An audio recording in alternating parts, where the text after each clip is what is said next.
The release of Jeffrey Epstein's so-called birthday book has generated one of the most unsettling political controversies of recent years. While the Epstein scandal has long cast a shadow over America's political and business elite, the new documents, some of which allegedly implicate Donald Trump, push the story into far more volatile terrain. This controversy is not simply about whether Donald Trump once exchanged correspondence with Epstein or whether tasteless jokes about women and money appeared in a grotesque gift book. Instead, it strikes at the very heart of American democracy, the relationship between power, privilege, and accountability. The United States has witnessed its share of political scandals, from Watergate to the Clinton-Lewinsky affair, each testing public faith in institutions. But Epstein's legacy is uniquely toxic because it intertwines sexual exploitation with a vast network of powerful individuals, politicians, financiers, academics, and celebrities. The appearance of Trump's name, especially in documents that contain both sexual innuendo and monetary references, transforms this from a historical curiosity into a politically explosive event. For Trump, who is already navigating multiple legal battles and pursuing another run for the presidency, these revelations, whether authentic or fabricated, represent a direct threat to his credibility. For the broader system, the controversy underscores how the lack of transparency and accountability in the Epstein case continues to corrode public trust. Among the nearly 238 pages of Epstein's birthday book, one entry stands out with unsettling clarity, a supposed note from Donald Trump. On the surface, it might appear like nothing more than a crude party gag, yet its form, imagery, and tone demand closer scrutiny. The content and symbolism. The note is framed within the outline of a nude female figure, suggesting objectification at the most literal visual level. The dialogue staged between Donald and Jeffrey reads, "We have certain things in common, Jeffrey," says Donald. "Yes, we do." "Come to think of it," Epstein replies. The note concludes, "A pal is a wonderful thing. Happy birthday, and may every day be another wonderful secret." The letter ends with a bold signature, one that appears consistent with Donald Trump's handwriting style from the late 1990s and early 2000s. The combination of sexual imagery, secrecy, and camaraderie underscores not only poor taste, but also hints at a shared complicity between two men already linked in the public imagination. For critics, this is not just satire. It symbolizes the normalization of exploitation within elite circles, authenticity in question. Trump and his allies have immediately rejected the note as fraudulent. His legal team labeled it a Democratic hoax, and his press office even invited handwriting experts to review the signature. Independent experts, however, noted striking similarities to verified Trump signatures of the era, though they caution that definitive analysis requires access to the original physical document, not digital reproductions. This debate over authenticity matters greatly. If the note is genuine, it constitutes a disturbing glimpse into Trump's personal rapport with Epstein, reinforcing allegations of shared moral indulgence. If it is fabricated, it raises equally serious concerns. Who created it? Why it was preserved in Epstein's possession, and how it came to be included among hundreds of pages compiled by Ghislaine Maxwell. The political impact of ambiguity. The most dangerous outcome for Trump may not lie in the document's authentication, but in the ambiguity itself. American voters are conditioned to distrust opaque explanations, and political opponents will leverage this uncertainty. In past scandals, from Nixon's missing tapes to Hillary Clinton's deleted emails, the perception of secrecy has often been as damaging as proof of wrongdoing. Thus, the Trump letter serves as a political Rorschach test. Supporters dismiss it as forgery, critics see it as validation, and undecided citizens are left with yet another reason to doubt the integrity of their leaders. If the Trump letter unsettled observers with its suggestive imagery, the so-called $22,500 check deepened the controversy by exposing how Epstein's circle treated women as commodities and how such jokes reflected a toxic culture of power. The details of the check. A separate page in the birthday book, attributed to businessman Joel Pashkow, a longtime Mar-a-Lago member, included a staged photo of Epstein holding an oversized novelty check. The check was made out to Epstein, allegedly signed by Trump, for $22,500. Beneath it, a handwritten caption read, "Jeffrey showing early talents with money plus women. Sells fully depreciated, redacted name to Donald Trump for $22,500. Though I handled the deal, I didn't get any of the money on the girl." The language, fully depreciated, evokes the terminology of finance, as though a woman's value could be calculated, reduced, and sold off. Even if intended as satire, the framing reveals a disturbing mindset. Women presented as tradable assets, and Epstein's social circle laughing about it. The problem of joking in elite circles. Defenders might argue that this was merely black humor, a crude inside joke among wealthy men. Yet humor in elite spaces is rarely neutral. Jokes normalize power dynamics. When billionaires and politicians joke about selling women, it legitimizes a worldview in which exploitation is not only acceptable, but entertaining. In this light, the $22,500 check is less a joke than a cultural artifact, evidence of how Epstein's milieu blurred the line between indulgence and abuse. Reactions and denials. The woman believed to be referenced, whose name was redacted, has publicly denied any involvement, calling the note a disgusting and deeply disturbing hoax. Trump's allies seized on this denial to dismiss the entire episode. Yet the fact that Epstein's estate turned over the page and that it was preserved for 2 decades makes outright dismissal unsatisfying for investigators and the public alike. Symbolism and implications. The symbolic weight of the $22,500 figure is also striking. To Trump's critics, it suggests a transactional view of women consistent with allegations of misogyny and exploitation throughout his career. To his defenders, it is simply another example of political enemies weaponizing grotesque artifacts to damage him. What matters more than intent is perception. For voters already disillusioned with political elites, seeing a former president's name attached to a staged transaction involving a woman, whether literal or metaphorical, deepens the sense that those in power inhabit a moral universe detached from ordinary Americans. The Epstein case has always been about more than one man's crimes.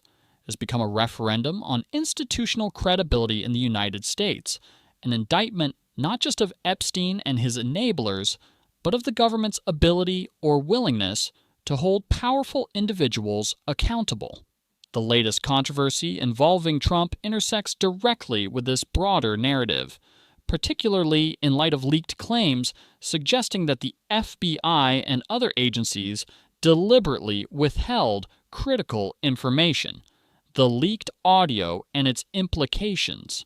Recently, an audio clip surfaced in which a senior FBI official allegedly admitted that documents related to Epstein's networks would not be released until after the current administration leaves office. The official speculated that many powerful Democrats were also on the list, fueling suspicions of bipartisan protection. Whether or not the clip is authentic, its circulation underscores the depth of public cynicism. For decades, Americans have watched government institutions mishandle scandals, from the Iran-Contra affair to the CIA's secret torture program. In each case, Delayed transparency eroded public trust. The Epstein saga is now following that pattern. Secrecy breeds suspicion, and suspicion metastasizes into conspiracy. The political weaponization of secrecy. Republicans point to the alleged cover-up as evidence of Democratic corruption, while Democrats argue that Trump allies are using conspiracy theories to deflect from his possible complicity. But the deeper problem is structural, a bipartisan tendency to guard the elite, regardless of party affiliation. Epstein's contact list included Democrats and Republicans alike, making the entire establishment vulnerable to charges of self-preservation at the expense of justice. This dynamic is politically combustible. For Trump, it offers his supporters a narrative that he is being unfairly targeted while others are protected. For his critics, it illustrates his ability to hide behind the same walls of secrecy that have shielded countless powerful men before him. Either way, the institutions themselves appear compromised. Why institutional trust matters. In a functioning democracy, public faith in impartial law enforcement is essential. When citizens believe the FBI or Department of Justice selectively withhold information, they cease to see these bodies as neutral arbiters of justice. Instead, they appear as political actors. This perception is corrosive. It fuels polarization, legitimizes extremism, and invites demagogues to present themselves as the only truth-tellers. The Epstein-Trump documents, authentic or not, therefore become more than a scandal about two men. They highlight the fragility of American trust in its institutions and the growing danger that secrecy, even when justified for legal reasons, will be weaponized as proof of systemic corruption. The release of the Epstein birthday book has not only reignited scrutiny of Donald Trump's past, but also created a political battlefield where both parties are weaponizing the revelations. The controversy has become less about facts and more about how those facts, or alleged facts, are framed, defended, or denied in the public sphere. MAGA's defensive strategy. Trump's allies, including his son Eric Trump, moved quickly to dismiss the documents as fabrications. On conservative outlets such as Newsmax, Eric ridiculed the idea that his father would ever create such drawings, insisting instead that Trump had been the one to expel Epstein from Mar-a-Lago after finding him creepy. Conservative influencers like Charlie Kirk and Benny Johnson likewise declared the letter fake, urging lawsuits against media outlets for defamation. This strategy rests on three pillars: denial, ridicule, and counterattack. By laughing off the evidence, questioning its authenticity, and portraying Trump as the victim of partisan smear campaigns, MAGA figures attempt to reframe the scandal as yet another instance of political persecution. For a base already primed to distrust mainstream media, this narrative is powerful. Democratic counter-offensive. Democrats, meanwhile, have seized the opportunity to tie Trump even more tightly to Epstein, highlighting not only the documents but also Trump's long history of derogatory remarks about women. Democratic lawmakers argue that the episode underscores why Trump remains unfit for office, especially at a time when women's rights and bodily autonomy are under attack. Autonomy are central political issues. By focusing on the moral dimension, Trump's alleged participation in a culture that trivialized and commodified women, Democrats aim to connect the scandal to broader concerns about gender equality and respect for institutions. For them, the authenticity of the documents is less important than the pattern they appear to reinforce: the role of media polarization. The media landscape magnifies the divide. Right-leaning outlets downplay the scandal or present it as a hoax, while liberal networks emphasize its lurid details. Social media adds another layer where viral images of the alleged Trump signature or the $22,500 check are consumed without context, fueling outrage but rarely nuance. This polarization ensures that Americans are not debating the same set of facts, but instead consuming narratives tailored to their ideological priors.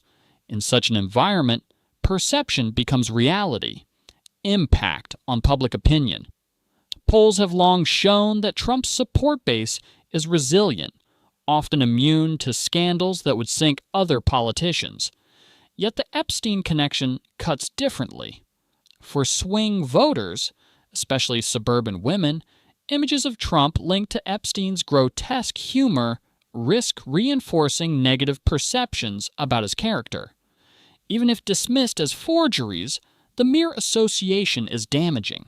In politics, perception is often more consequential than proof. Watergate, Iran-Contra, and the Clinton impeachment all demonstrated that once public trust erodes, leaders rarely regain it fully.